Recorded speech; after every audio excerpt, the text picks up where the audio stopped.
Okay, guys, thank you so much for joining us. So good to see you all.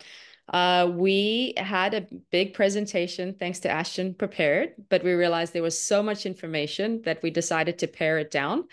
So what I'm going to do is I'm going to pull up the presentation of what we're going to talk about this evening. As always, if you have any questions, what we like to do now, you can either type it in the chat if you don't want to ask it, or you can put up your hand and then we'll go to you.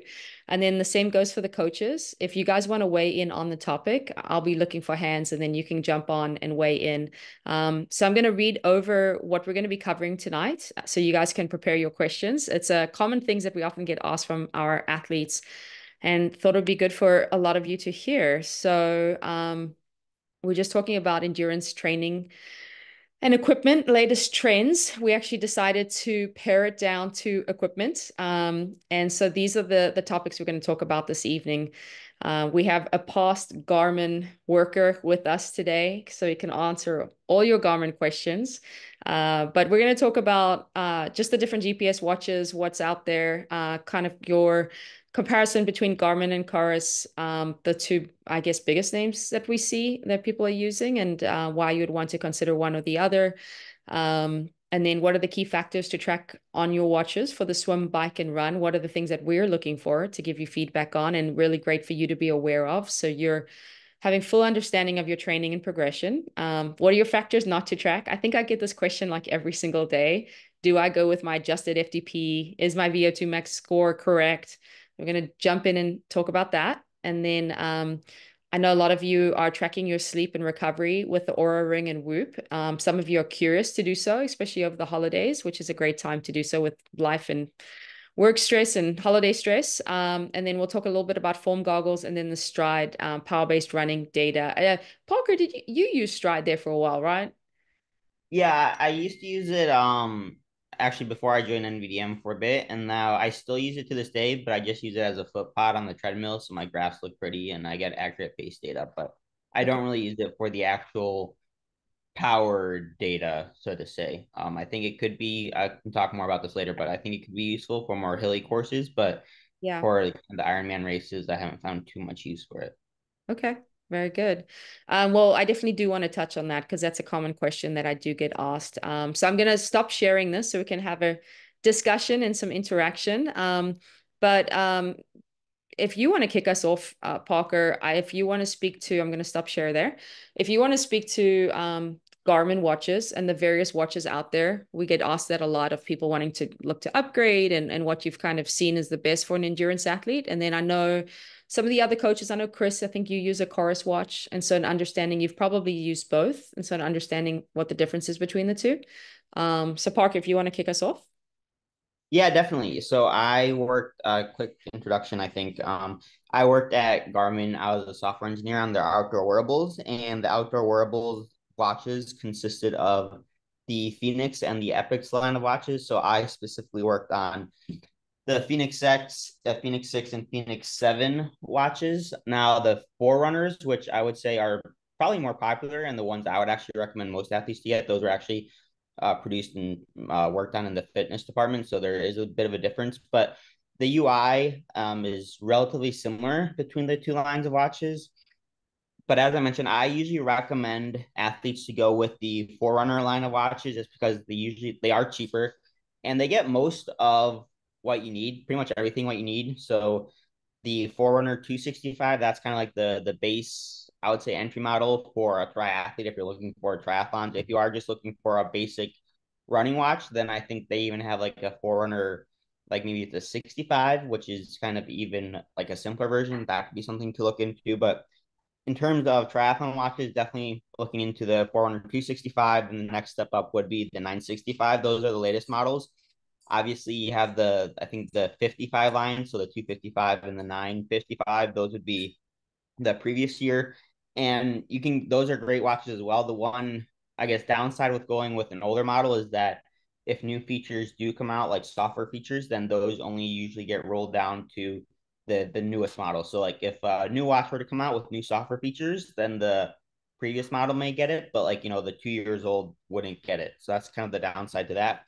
And then the Phoenix line and the Epix line, those are kind of they have more battery life, they are nicer, they are more expensive. So if you are, you know, you have a bit more money to spend and you really do want the top end watches, then that is something I would like to look into. Now, the one thing I will say with Garmin is, and this is something that they were actually working on when I was there, is the data. They do a great job of collecting all the data. I personally think that they, out of all the fitness wearables out there, they collect the most, they analyze the most data, but I wouldn't say that they are the best at displaying it. So you really do have to take the time to learn where to find the data, know what you're looking for, and how to interpret it. Whereas I think some other brands out there, Chorus included, they may not have exactly all the bells and whistles, but I think they may do a bit better of a job at displaying some of the data, may be a bit simpler to understand.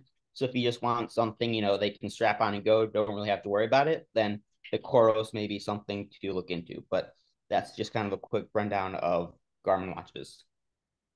If anyone has any specific questions to their watches, then now's a good time to answer because Parker can answer it. And then, Chris, do you want to speak to Chorus, kind of why you switched from Garmin to Chorus? If maybe it's in line, or if there's anything else for people to be aware of. Yeah, I just want to leave space if anyone has any questions for Garmin. Does anyone have any questions before? I guess not. Okay. Well, I jumped to Chorus just because it was the newer watch or the newest brand on the scene, I guess, and I wanted to try something different, something new. I like it. It just does the majority of everything that you need. I think having a heart rate monitor that's got pacing and that measures it accurately is the most critical part. I just think Chorus looks cool. I like their software. I think one of the things, and Parker, correct me if I'm wrong, but I know that Chorus has a feature that tracks track workouts on the track a little bit more accurately. I think Garmin used to, and again, I don't know if they've corrected it or not, but you would go run on the track and you would get inaccurate mile splits, like pacing. Where if you with a Chorus, they have a feature that allows you to hit this is a track workout and it'll know that you're on a track and measure it accurately. Now, So Garmin came out with that, I think 2 or 3 years ago. They have that on the cool. Forerunners and the Phoenix and the Epics as well. So yeah, that is Yeah. something that they were working on. And something also that Garmin actually recently came out with was the auto transition for triathletes. I personally actually don't use it, even though it's available on the watch, the model I have. I just like hitting the lap button right when I come out of the water, then hitting the lap button again once I start the bike. But they do have the feature now where you can set it for the auto transition. So it'll automatically detect when you're coming out of the water, when you start the bike, when you finish the bike, and when you end the bike. And there's also a option there where you can kind of correct it. So it'll like notify you that it's changing. And if you're not changing yet, then you can press the button to like undo it. But I think that's just one more thing to worry about. So it could be something to look into if you're interested and test it out a few times, do a few practice breaks. But I just like having that button there to press right away. But yeah, the track feature, they recently came out with that, I think a year or two ago. Yeah, and then I would say for all you guys that are using a heart rate monitor, I would encourage using a heart rate monitor strap, either a chest strap or an arm strap. The wrist monitors tend to not be as accurate, so I wouldn't rely on them as much as I would rely on a strap. So I would invest in a strap if you currently don't have one. Even if you have an Apple Watch or something like that, there's constant problems and issues with that. So make sure you guys get a strap. Especially in the pool. So many times I have athletes say, "Oh, my heart rate got so high in the pool." I'm like, "Well, unless you had like an accurate chest strap, even then in the water can get inaccurate. But in the pool, you might as well just turn the heart rate off or don't even look at it. It's not it could be completely off in the pool with wrist heart rate. So there's no point in even looking at wrist heart rate in the pool. Parker, did you use a chest strap heart rate in the pool? I know there was a waterproof one there for a while. And Yeah, did so Garmin, I think Garmin, the HRM, all the chest straps that Garmin makes, at least the most newest ones, they are all technically waterproof and you can wear them underwater. The one downside is they don't recommend wearing them in chlorine just because the chlorine can damage it. And they used to come out with a swim specific one that was made of a different material, so it actually like stuck to the chest better. And I did used to wear that just because I wanted, the most accurate data, but I just found it would, especially for me, was more of a skinnier guy, it kept kind of slipping off. I could never get it to stay. My dad wore it and he didn't have any issues with it. But if you are looking for heart rate in the pool, I have been using the new form goggles, which have the take heart rate actually from the temple. And I have found that to be actually very surprisingly accurate. Now, it is an investment. I think the goggles are around $200, but I know the form goggles was a later topic, so I can touch on this more later. But if you are interested in heart rate in the pool, just seeing it, like I wouldn't recommend necessarily like basing workouts off it, but having a rough idea of what your max heart rate is in the pool, how that corresponds to a given effort level. You can see how it's rising and falling within efforts. That's actually something I found to be relatively useful and very interesting. Awesome. Well, good. Chris, was there anything we kind of moved on? Was there anything left on the chorus watch that you wanted to share, or that was it? No, I mean, that's it. Yeah.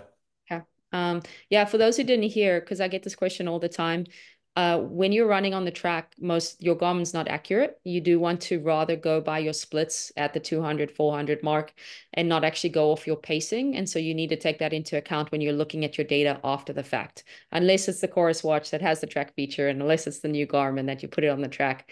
You just need to double check your data points on the track workouts. So keeping on this topic before we go on to the key factors we want to track, because these are two common questions we get asked all the time. I actually had it come up twice today. Is the VO2 max on Garmin accurate? And so I was just talking to Parker about this earlier today, since they worked on it as well. And so he could probably give us some feedback for those that are tracking it. How close is it? Yeah, so whenever I've gotten tested in the lab, the Garmin VO2 Max has been within 1 to 2 points. Sometimes it's actually been spot on, and from other videos I've seen, that seems to be the trend. That being said, you have to make sure that the data going into Garmin is accurate. So the way Garmin calculates VO2, now I didn't specifically work on this feature, but from what I've used Garmin, I can roughly tell they on the run it uses a combination of heart rate and pace, and on the bike it uses a combination of power and heart rate. And so if any one of those is off, then your VO2 is completely garbage. So if you're, and this is why you actually don't get a VO2 or a performance condition when you're doing a treadmill run with Garmin, because it's not using GPS for pace, so it can't use pace. But if your heart rate's off, so if you're not using a chest wrap or your power meters aren't calibrated, your VO2 is not going to be correct. So you shouldn't even use it. And also, what is like, I wouldn't really look at, VO2 changes day to day or even week to week, because, if you're sick, your heart rate could go up and your VO2 could drop. But I found like year after year, it's actually been a pretty cool metric to track. And that is, I think, a pretty good indicator of where your fitness is heading. So, 2 years ago, if your VO2 was 60 and now it's like 64, then you can be relatively confident that your VO2 has gone up. But like, last month my VO2 was 64 and now it's 62. I wouldn't stress about it too much because, I was just in Hawaii. So my heart rate was, 10 beats higher than it normally is. So my VO2, quote unquote, dropped in Garmin, even though I doubt it actually did. So yeah, don't stress about it day to day or even month to month, but long term, like year after year, season to season, that could be a good reference point to have. Awesome.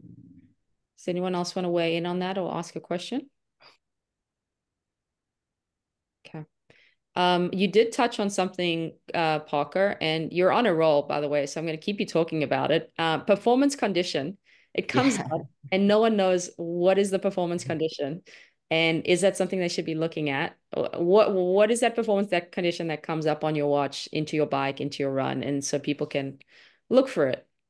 Yeah, so from my understanding, and because I look at VO or performance condition during almost every workout, and so performance condition, it pretty much takes on the run, it takes your kind of your average pace for the last, when you usually pops up within the first 10 or 15 minutes of you starting an activity, and your heart rate has to reach, I think, a certain threshold for it to be activated. So actually, if you go out and do like a 30-minute run, but you keep your heart rate all in zone one, you'll notice that you won't get a performance condition. So your heart rate has to reach a certain threshold. And then how it calculates it is it takes a look at what your pace is compared to your heart rate, and then it compares that to previous workouts. And then based on that, it'll give you a performance condition. And you can actually use that to kind of gauge your VO2, because if you get a positive performance condition multiple days or weeks in a row, like a +3, +4, then your VO2 is going to go up.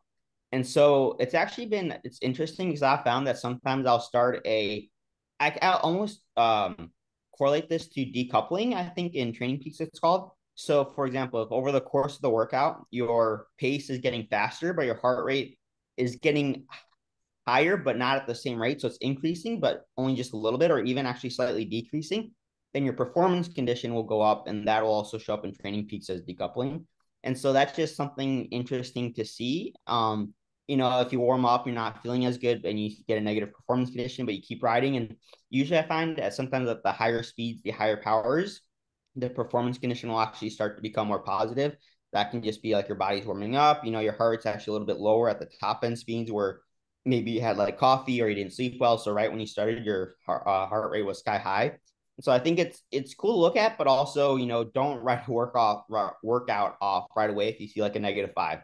The same thing, if you see like a +5 right away, don't go like all out and start pushing like VO2 if you have like an endurance day. So it's just I use it almost like HRV in the morning. So if you wake up in the morning, you see a super low HRV or super high resting heart rate. I wouldn't necessarily like base my entire day off of that, but it's good to know in the back of my head, maybe you get on the bike and you don't feel good and you start, going through the workouts, the reps, and you're still not feeling too good and you see a negative performance condition, your HRV is pretty low, then yeah, you should probably, either take it super easy, maybe even take the day off. So it's just kind of, just to help reinforce the feelings that I already kind of know. And it gives me kind of an excuse to take it easier that day, even though I know I probably should. And then just like seeing that negative performance condition or, the morning report or whatever, it's super negative as well. I'm like, okay, yeah, I really shouldn't be pushing it today. And then, on the days that it's positive, it is a nice little confidence boost to see like a +5 or +6 and just gets me going even more. Awesome. Thanks, Parker. I'm Yeah. going to give you a break and then we're going to talk. I have one more question on Garmin coming up for you, but let's take a break. We've talked about it's in the line of what you're just saying, and that was talking about tracking your heart rate first thing in the morning to see if you're recovered from the day before, maybe you're getting sick, etc. And so there are a couple different ways you can track it. I know we have Aura Ring that is out there. We have Whoop that is out there. We have just basically our Garmin that is out there. I'd be curious. I'm sure you've been tracking Garmin to Whoop as well. But I know, Chris, you said you used your Aura Ring to track. And what was the difference you found between Aura Rings and then Whoop? I don't know if you used or compared. No, actually, I haven't used either of those. Oh, Chorus has an HRV on their watch as well, and the sensors are basically the same thing. I think one of the things that, at least my opinion, is that we're coming to a place where there's so much technology, and the technology can be overwhelming, and it can be a distraction to just the basics and the foundations. So for me, resting heart rate, I think, is a key thing to look at every day. I would say all of my athletes, I make them check their resting heart rate every morning. And sometimes I don't like relying on the resting heart rate that is from a watch, because the resting heart rate may measure a segment or get it because it's on your wrist. Where I do the same routine every morning. Wake up, I drink a glass of water, I would sit down, so I'm not laying down anymore. I get up, sit down, and just relax and just rest for 30 seconds or a minute, and either count on your neck or on your wrist, or I get the $10 or $5 meter that you put on your finger. You can buy on Amazon, super easy, and it tells you what your blood saturation or oxygenation level is, as well as your heart rate. And so you can watch it, and then you'll find that there's a trend that every single morning you'll be within 1 beat or maybe 2 beats of your resting heart rate. And the things to note is, I always tell my athletes, if you're 4 beats off, if it's 4 beats higher than normal, then that is something to look at and something to see how you're feeling. If it's 5 beats or higher, I pretty much tell them to take the day off, because it's usually a sign, and it shows up a lot, where they don't take the day off and then the next day they get sick. So it's a sign of getting sick. And 90% of the time it's accurate that it shows up that way. So sometimes just going with a simple $5, or just put your hand on your neck and count for 20 seconds or 30 seconds and get your average. Highly recommend that. okay. Does anyone want to add to it? I think, Mike, didn't you use all of that stuff as well? Yeah, I used a Whoop for a little bit, and I'll just echo what Chris said. I mean, I think any device you use, you've got to look at it really a lot of it over time. And so trying to figure out what your baseline is. So understanding like what your baseline resting heart rate would be, and then being able to measure that data, um, every day, and then get an idea of like what that's going to do, how it's going to affect you moving forward, right? So I think, I used Whoop for I think like maybe a year to 2 years, something like that. And the biggest takeaway I got was number one, if I drank alcohol the night before, then my sleep was terrible. I think that's like everybody knows that. But thank you, Whoop, for telling me that. And then the other thing was just like there were times when I could predict sickness, like Chris was saying, like if it would come back and be like, hey, like your resting heart rate's elevated, and then typically if that wasn't due to something like alcohol or something like that, then it would be a sign that I was going to get sick there pretty soon. But yeah, I'll also echo the fact that like there's a million different ways to do this now, and it's all kind of happened within the last like 5 years. And so if you're gonna go down some of these rabbit holes, just like work with your coach, talk with them. We've all got some experience across the board, but then also just kind of pick one and stick with it. Like, don't try to compare them. I think that will drive you even more insane. Like, if you're wearing a Garmin and a Whoop and tracking your heart rate like Chris is doing and an Aura ring and you've got an 8 sleep, and you're like all 7 of those things are going to tell you something different every day. And so like it gets really complicated. So I think pick something and stick with it over time, and you'll start to get a little bit better understanding of maybe how some of those metrics can affect how you feel. Perfect. Anyone else want to weigh in on that? Anyone have any questions? No. Okay. I'll say one last thing would be on that heart rate thing. If your resting heart rate is higher and you take the day off, majority of the time you don't end up getting sick, because it's a sign that your body is fighting something, and allowing it time to fight it, your body's ability to get rid of it is amazing. But if you try to go do a workout, especially a track workout or intensity workout, you will probably get sick. So that's really what that's for. Yeah. Only thing I'll say to that is if you're a female, there are going to be times in the month that you naturally have a higher heart rate. So I think also the nice thing with Garmin and Whoop and all of those stuff, again, and this is like kind of a separate conversation, but you can track those types of things within those apps. So then you can identify those trends and you can segregate, okay, is this something that is happening because of the time of the month that it is, or is it an indicator of something being stress related or sickness related or something like that? And so just kind of being aware of that, if you're a female and you experience that. Yeah, I'll just piggyback off all of that. Just repeating that when you do feel like you are getting sick, I'm a big fan of stopping and not fully getting sick. Too many of you guys push through and then fully do get sick after that. And then outside of that, when it's time to get back to it, you guys, many athletes are very like stressed out that they've missed 3 or 4 days of training, resting, and we get back to it very quickly.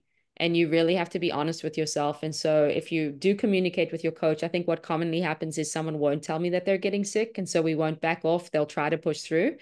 And then in that, now they've gotten sick, and then the recovery takes longer than it should. And we really should have backed off training for the next 3 to 4 days to fully come out of the sickness before adding intensity, sometimes even longer. You're still gaining fitness by moving and doing a lot of zone 2 training. You don't have to hit it hard out the gate or hit the workout that your coach gave you.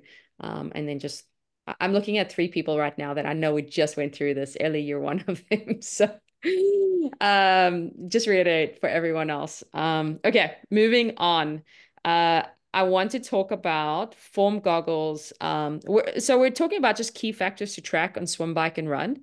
I'm not a big fan of wearing your watch in the pool and actually using that to track data, because it's just another distraction. I would really highly encourage that everyone learns to use the watch on the pool deck and learn what their intervals are and get an understanding of what their effort and their paces are and how that all correlates to the intervals that they're coming in on. But some people can't see the pool clock, and some people really do want to know what their paces are. And so in that, the foam goggles are a great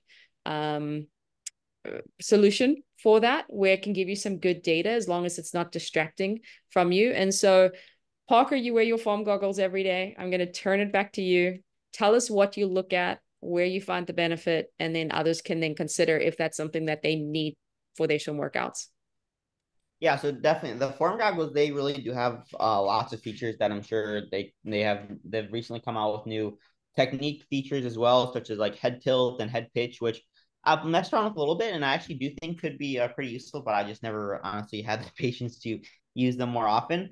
But the three biggest things that I have been using with form goggles is one, honestly, the distance, not having to keep track of the distance. And yeah, like Natasha said, pressing the button whenever I start swimming or doing intervals, I find that just helps with just overall form and just being able to, right when I start, just swim as I would. So that's the biggest thing, like distance and not having to like press anything when I start intervals. Two has been stroke rate, or especially in when I'm swimming, and that is actually something that that's been my most recent thing I started tracking, and what I've probably seen to have the greatest benefit. And I think Natasha can attest to this as well. I noticed, I don't know, about 3 months ago or so, I'd be doing intervals, and I just realized that I always had the stroke rate in the goggles showing as one of the data screens when I'm swimming to show. And I realized that the further I got into a set, without like really thinking about it, just subconsciously, my stroke rate would increase. And even though I was swimming the same pace, my stroke rate was getting so much higher. And what I realized was I was just slipping water. And so what I really tried focusing on once I realized that was keeping my stroke rate the consistent throughout the entire set. So if I was doing like 10 100s, try to keep my stroke rate the same for the last one as it was on the first one. And I found just having that to focus on and having that mental cue really helped. And not only did it help with, my stroke rate, my form, it also helped keep my heart rate down. So that's something I also noticed that was the third metric I've been using is the heart rate now in the new form goggles, the version 2, that my heart rate would suddenly, it would consistently rise throughout the entire set, even with like 30 to 40 seconds rest with my stroke rate. And so really focusing on keeping a steady stroke rate helped keep me calmer, helped keep my heart rate down. And I was actually able to hold better form and keep a more consistent pace throughout the workout. And so that's one way I've really been using the form goggles. And I just saw a question with the swim straight feature during open water. I actually did try to use that in a few practice swims out in Kona. And I just found that, so that's the one time I don't use form goggles actually, is open water. I just found that the compass and everything was just too distracting for me. And my biggest thing with, swimming in a race, especially, was finding feet and sticking to feet. I don't think any compass or anything could help me as much as being on good feet. And with the form goggles, it was just too distracting for me. And I almost felt kind of almost getting seasick with that compass. And so I just bought a really nice clear lens goggles that I could see with, and that helped me much more in open water. Now, I actually have had some athletes use the form goggles in open water in races too, to help almost like what I do in the pool. So they have their heart rate showing and their stroke rate showing, and that just gives them something to focus on and keep their effort in check. So that I could see how that could be a value in open water, especially if you're not necessarily looking to race, the race, the start of the race, and you just want to make sure you're holding back and keeping your effort in check, and you're not too concerned about, being, in a pack or swimming on someone's feet. Then in that case, I think they could be very useful. But if you are, definitely more interested or trying to stay on people's feet or really trying to race the swim at the beginning, then I don't think form goggles would be too beneficial in open water. Awesome. Thanks, Parker. Guys, I do want to be mindful of everyone's time because it is 7 o'clock. Even though we haven't hit everything, we can always cover that next time. Does anyone have any questions based on what we've spoken to tonight, or any of the coaches want to add to anything that was said, any of the topics? I'll just Go ahead. So, yeah, I'll just briefly add the opposite spectrum of having the form goggles, and I just went camp with Tim last year, and something we really focused on is proprioception and getting rid of the watch, getting rid of the form goggles, and really just focusing on what you're doing, because a lot of times in the pool we let our minds wander, and that's how we keep losing track of time, right? So it's great to have a watch or form goggles to keep track of the distance that we're doing, but I think it's super important to ditch that every once in a while and just focus on what you're doing so that you can, you know, be all in and not let your mind wander. So it's just there's benefits and pros and cons to both, but that's just kind of what the cons to it. Perfect. Thank you, Kyle. I would agree with that 100%. Parker, you wanted to add something? Yeah, two more really quick things. One is for any Garmin users out there that end up swimming with their watch and can't ditch it. Definitely check out the drill mode on Garmin for tracking kick sets. That's a question I get all the time. I'll drop a link in the chat. That's just the easy way to track kick sets, and lots of people don't know about it. Two, with the form goggles, they recently came out with a feature where we can actually copy paste a swim workout description into the format, and it will generate the workout for you. So you don't actually have to write down the actual sets or whatnot. You can literally copy paste the text description from Training Peaks into form, and it will create a workout that it will manually import into your goggles, and you can do it so that way you don't have to memorize the swim set or the workout. And one last thing, if you are looking to buy any tech or wearable, I would highly recommend checking out DC Rainmaker on YouTube. He does great reviews on any tech product you can think of. So you check him out before buying anything. And if you want comparison videos, he's done it all. So DC Rainmaker is definitely a great resource to have on YouTube. Awesome. Thanks, Parker. Awesome. Guys, thank you so much for joining us tonight. Next time we will cover the Stride power-based running. I know we still have some questions on that. And then, we'll kind of move on with all the technology and everything that we need to do. Actually, next weekend we have Levelin. So a lot of you guys have asked about the benefit of doing a Levelin sweat test and really understanding what your sodium loss needs are, as well as hydration, how much to exactly drink on the bike and the run. And so they're going to come on and talk about who they work with, where they're getting all the testing results from, so you can feel confident in getting that data and then implementing into your training. So, okay. You guys have a great week. If you need anything, give us a shout. Thanks, guys.